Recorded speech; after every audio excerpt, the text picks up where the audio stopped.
はい、現在時刻が1時半となりまして、だいたい60キロ超えてきました。なのでようやく見えてきましたね。交差点です。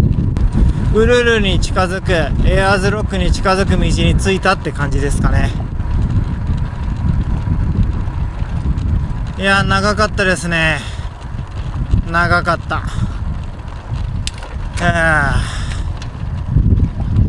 まあでもこっからウルルもなんか2、30キロってわけでもないんですけどね。こっからあと2日はかかると思います。なのであと160とかそんなもんなんじゃないのかな。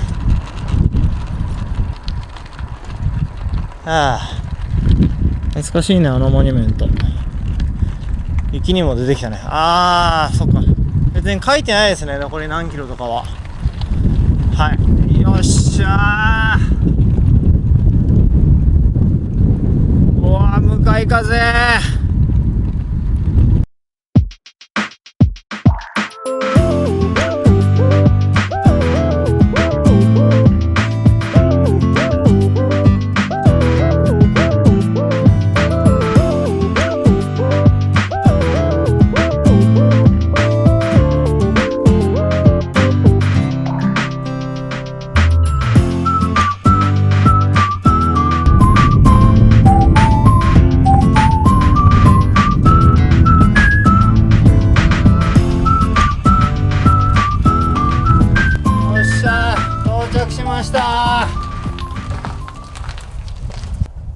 現在時刻が3時35分になりまして、ようやく到着しました。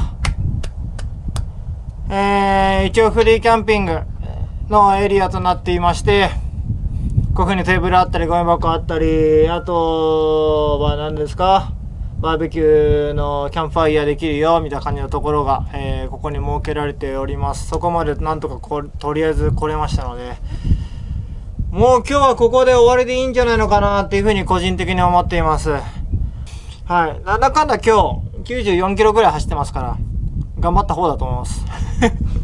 自分を褒めてやりたいと思います。いつも褒めてるんですけどね。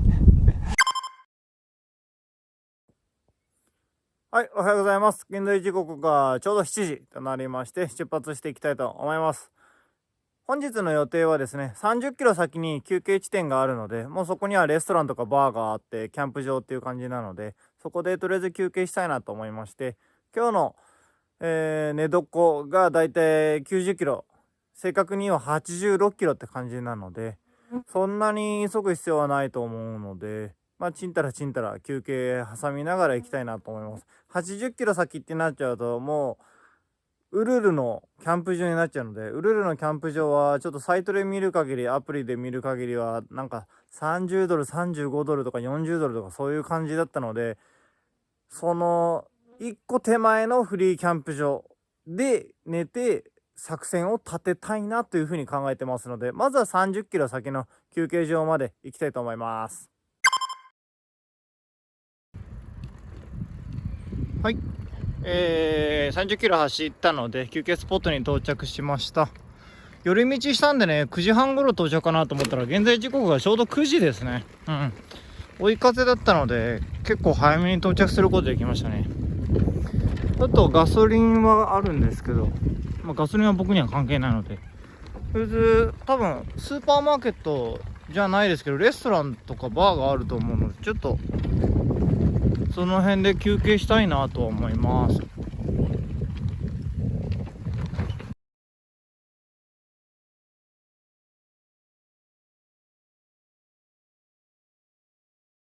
はい、現在時刻が4時10分。ようやく本日の寝床に着きました。もうこれ以上は漕げません。次の休憩スポットはもう30キロ先のウルルっていう町になってますね。ユララだったかな。ウルルとはちょっと違うような気がするんだよな。はい、になるので、もう今日はここで寝ます。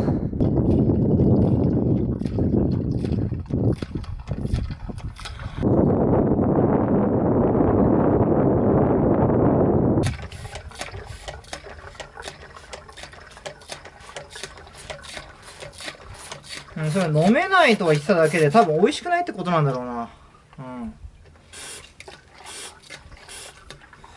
そのノーザンテリトリー、オーストラリアに区分されているノーザンテリトリーっていう一番暑い気候の砂漠地帯というふうに言われているところなんですけども、今そこを走ってるんですけど、お水がですね、どうしても美味しくないんですね。本当に美味しくない。飲めないことはない。ただ美味しくない。別にそのままお水飲んでも病気になることはないですし、全く問題なく飲めるんですけど、何があれかっていうと、これちょっと見ていただきたいんですね。映るかね。よいしょ。映ってるといいな。このちょっと白いの分かりますかね。白いの。これが何を意味するかというと、これカルシウムなんですね。ノーザンテリトリーにあるお水っていうのはカルシウムがすごい含まれてるんですね。なので、味がものすごくおかしいです。なんか違和感あるというか。なので、もしノーザンテリトリーに入って、何これ美味しくないって思ったら、悪い水っていうよりかは、カルシウムがすごい含まれて美味しくないっていう風に捉えてください。ほとんどのお店とかほとんどのホテルとかは、浄水器は必ずついてますね。家にも普通に浄水器ありますし。美味しくないっていう風に言われてますし、僕自身も飲んで美味しくないなと思ったので、おそらくそういうことなんじゃないのかなとは思いますね。なので、対策としては何かそういうタブレット的なお水にポチャンって入れて美味しくなるようなやつ、もしくは、僕が考えたのはゲータレードとかの粉末買ってそれを混ぜてしまえばいいんじゃないのかなって思ったんですよね。あとレモン混ぜるとか、そういう味変を起こせば多分問題なく飲めるとは思います。問題なく飲めるというか美味しく飲めると思います。ちょっともしよかったら、試してみてください。はい。旅人ちょこっと旅人ちょこっと情報でした。はい、おはようございます。現在時刻が6時半ですね。準備整えましたので出発したいと思います。ウルルまでだいたい30キロぐらいなので、今、朝は結構無風の状態が多いので、これだとおそらく2時間以内には到着できそうかなっていう感じですかね。ウルルに到着しました。エアーズロックはこれから向かうって感じなので、とりあえず、エアーズロックを見るための、一番近い町がウルル。そこに到着したって感じですね。ようやくです。時間が8時20分。悪くないね。悪くない。ひとまず、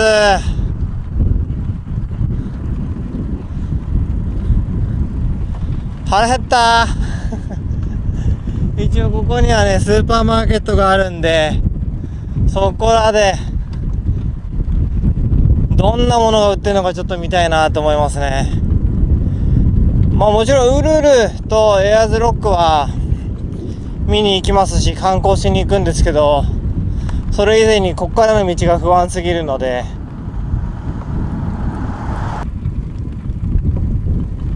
インフォメーションセンターに行きたいんだけどな。どっちだ？さっきしっかり見なかったな。超ミスったな。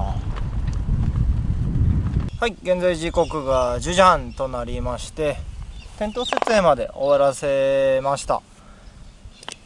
とりあえずはキャンプグラウンドの方に入ってきまして、テントの設営をして、でこれから、買い出しとエアーズロックを見に行くっていうのが僕のプランにはなってます。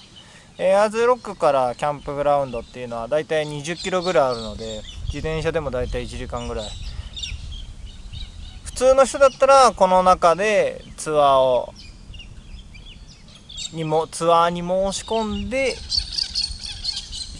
バスで多分エアーズロックまで行っていろんなことをするみたいな感じだと思うんですけど、僕は自転車があるのでエアーズロックまで自転車で行きたいなと思います。でここまでのちょっとあれなんですけども、いやー、なんといってもキャンプ場がすっごい高いですね。1泊45ドル、テント張るだけでなかなかなか高額ですよね。45ドルって。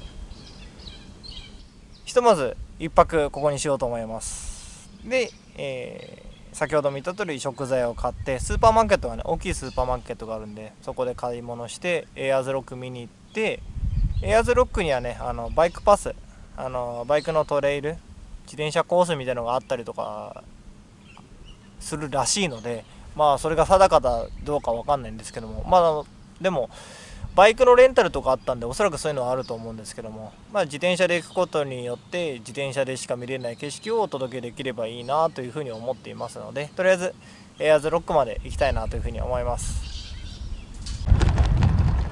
はい、荷物を置いてウルルにやってきました。ウルルじゃねえ、エアーズロックにやってきました。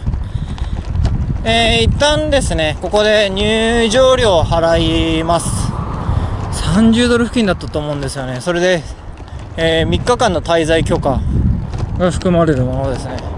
自転車だから安くなるってことは 100% ないと思うんですけども、それを祈ってとりあえずここで入場料を払います。さあいくらでしょうか。はい、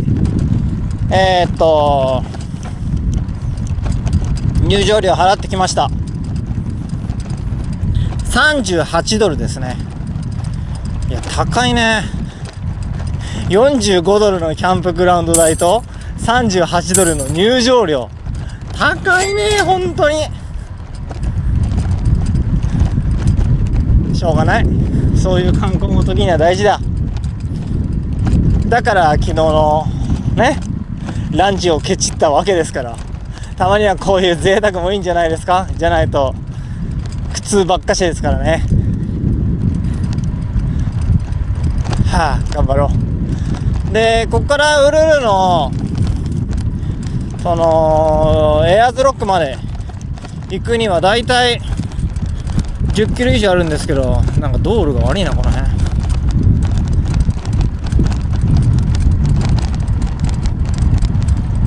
だいたいそうですね、13、4、5。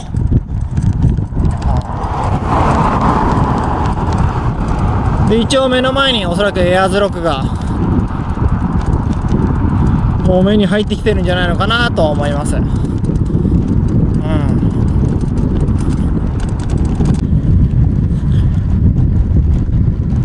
はい、走って、半分ぐらいってところですかね。あと5、6キロ走れば着くんじゃないのかなっていうところまで来ましたけども、いやーすごいですね。まさかこんな距離でさえあれを拝めるっていうのはとんでもない大きさですね。確かにちょっと今木で見えなくなっちゃいましたけど、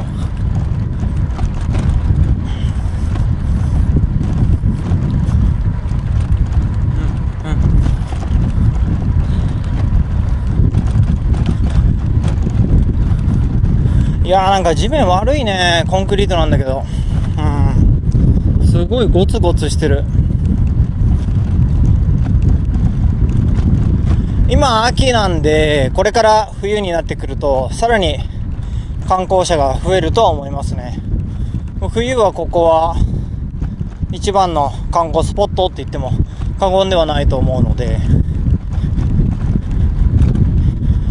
まあ今まで夏だったので38度40度っていうぐらいの気温を保っているので、この辺はまあ全然観光とは程遠い気温になっちゃいますからね。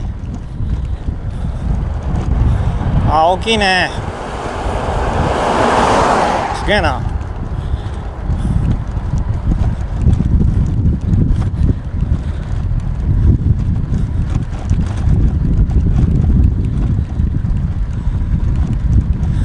前は上まで登れたらしいですね。今はそういう登るっていうことができなくなってしまいました。なんか最近のような気がしたんですね。確か聞いたところによると、なんか5、6年か2、3年前ぐらい。ちょっと残念ですよね。僕は自転車があるので自転車でエアーズロックの周りをうろつきたいなと思いますけど。はい、近づいてきましたね。どんどんどんどん。素晴らしい。で、しかもね、天気良くなってきましたね。僕一応雨男なんですけどね。けども、なかなか綺麗な景色です。Thank you. I'm slowly. スピード感持ってましたね、今。僕のこと測ってましたよ。いや、おもろいおもろい。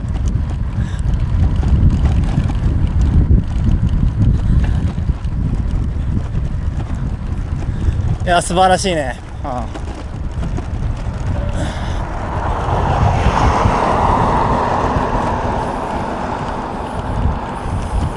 さあ、もう少しかな。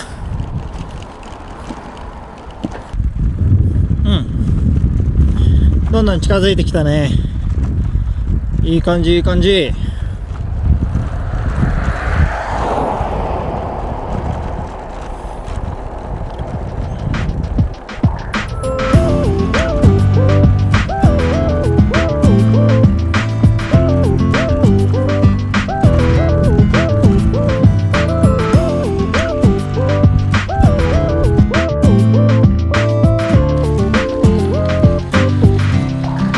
現在はウルルの、エアーズロックの中を走ってまして、普通の一般道は車で走ることもできれば自転車で走ることもできるんですけども、こういうウォーキングトラックっていうのはですね、自転車も通れるようになっ